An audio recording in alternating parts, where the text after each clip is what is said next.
Bonjour, aujourd'hui une vidéo courte mais très importante puisqu'on va y découvrir la formule que nous allons utiliser le plus dans notre travail sur les vecteurs.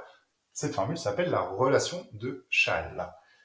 Donc, pour comprendre la relation de Schall, j'ai placé 3 points ABC dans le plan et je vais m'intéresser à la somme des vecteurs AB plus BC.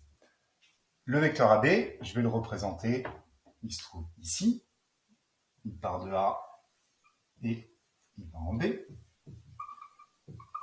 Le vecteur BC, c'est celui-là, qui part de B et qui va en C, ici. Et donc la somme de ces deux vecteurs, c'est le résultat du déplacement quand j'enchaîne les deux vecteurs, les deux translations. Si je pars de A, que je fais d'abord le vecteur AB plus le vecteur BC, je l'enchaîne à la suite, j'arrive ici.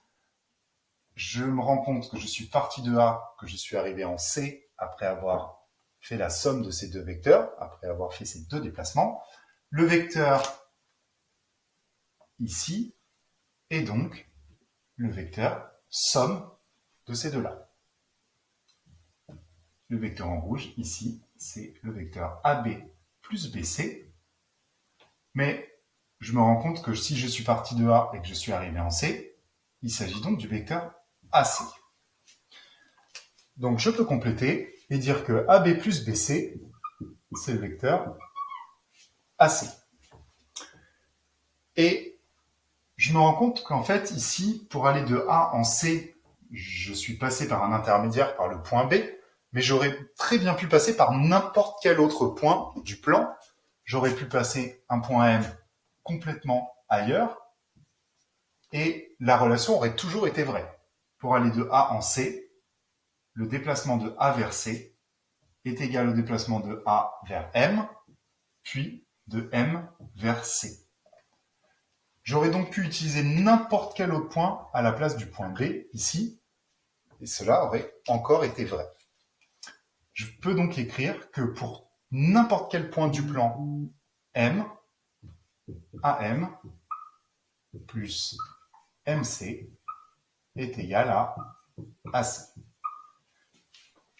Donc par la suite, je ne vais plus avoir besoin de dessiner ces vecteurs ou d'imaginer. Je peux directement dire que si j'ai une somme de vecteurs et que l'extrémité du premier est l'origine du deuxième, ici, je vais pouvoir simplifier et supprimer cet intermédiaire, ce point M, pour raccourcir et directement trouver le vecteur AC. Et bien entendu, cela fonctionne dans les deux sens.